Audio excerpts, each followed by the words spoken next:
welcome you once again to another time together. We are about to round up the Positive Values series, and I appreciate you all for watching our videos and for all the feedbacks.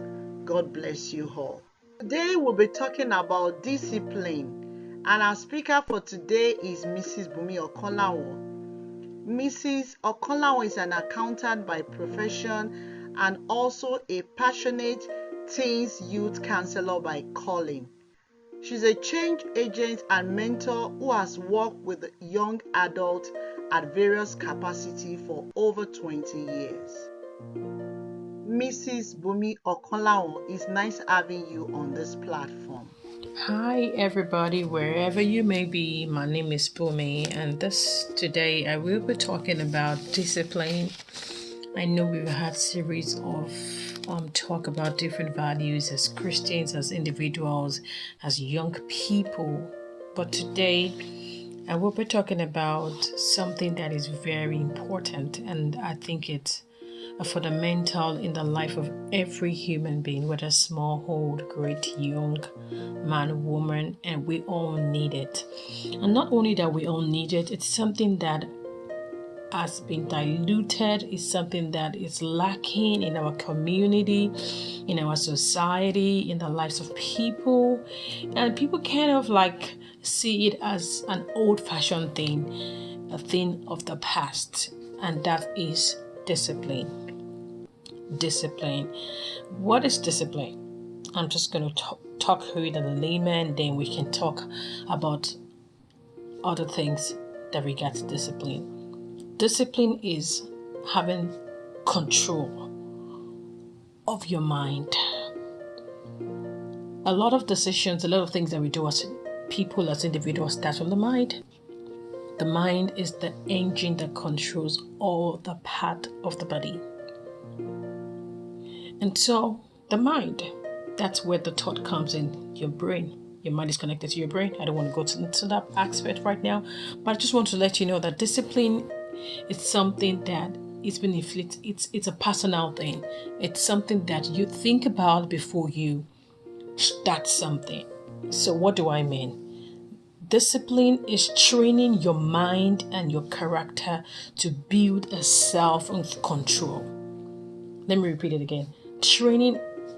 Discipline is training your mind to build character through the sense of self-control.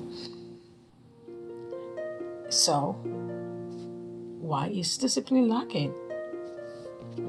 The reason why discipline is lacking because a lot of people do not want to take the directions anymore. People just want to do what they like. And we all know that the battle of the mind is always pointing towards the direction. It's either, should I do this or should I do that? Should I do the right thing or should I do the wrong thing? Should I take the easy path or should I just do the shortcut, the long path? But when you talk about discipline, it is you sitting down to say, what path do I want to go in life? What destination do I want to arrive at? Do I want to be a distinct person or do I just want to follow the crowd? Now in this generation, we see a lot of people doing things the way others are doing it because the norm, the right has become the wrong and the wrong has become the right. Why? Because people want to go the shortcut. They want to go the easy route. Nobody wants to go. And they always feel that when you take the normal path in life, you're always not in tune, you're not in vogue, you're just an old school. I don't know where people got that school of thought from, but I see it as a way of the devil trying to deviate us from doing the right thing. You know, people just wake up in the morning, there is no more direction, people don't have visions, people don't have directions, and there's no how you can be disciplined if you're not a visionary person. And before we go ahead, I just want you to take a minute and think about yourself. What is your vision in life? Do you have a direction? Then that's when you can talk about discipline. So people just wake up in the morning. For people that go to school, wrap up themselves when they go to school and they come back and there is no direction. There is no, today in this course. Before you start a course, let's take a course as an example. Before you start a course, maybe you're doing Bao 101 or Echo 101. Ever before you start that class, sit down and write your vision. What do you want to achieve? Do you want to have an A? I know that people always desire. Yes, it's something to desire, but you have to decide in your mind that this is what you want to do. So how do you do it? I'm just trying to talk about the pathway to discipline, and I want to make it more practical. One of the things to do first is, number one, you have to get to class in time. When you get to class in time, you're going to get a good seat. You can sit in front. That's going to help you to listen more to your lecturers or your teachers. Number two, you have to constantly be ahead of the class. You have to be effective and efficient. Those are time consuming. Those are things that are not fast. Those are things that you don't scan through. Number three, you have to constantly find the time to study. It's never going to be easy. It's never going to come easy. You want to sleep. You want to party with your friends. You want to do things that other people are doing, but you deprive yourself because you have made up your mind. You have controlled your mind. And when you control your mind, it controls every part of your body. And that is what discipline is all about.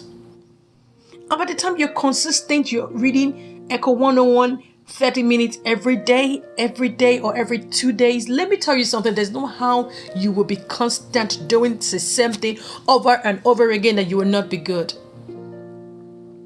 The Bible says, say the man diligent in his work. He said he will sit with kings.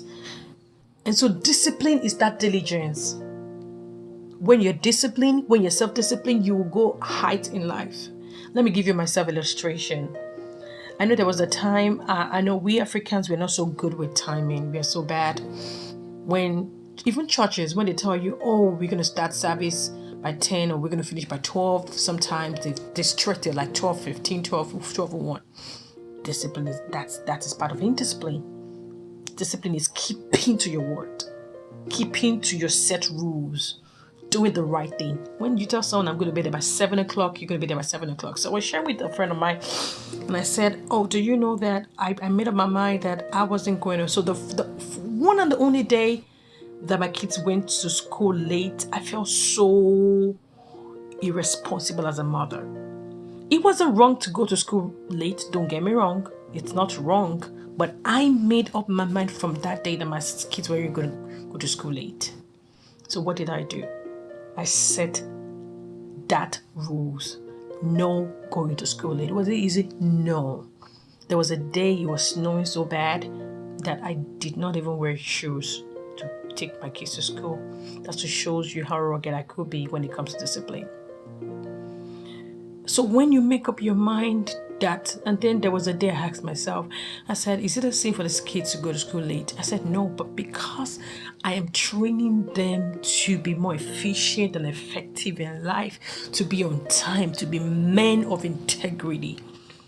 Now they kind of understand the fact that you've got to keep to your word. You've got to try your best to always be in front. I hope this has blessed you. I will continue the second part soon. God bless you. Bye-bye.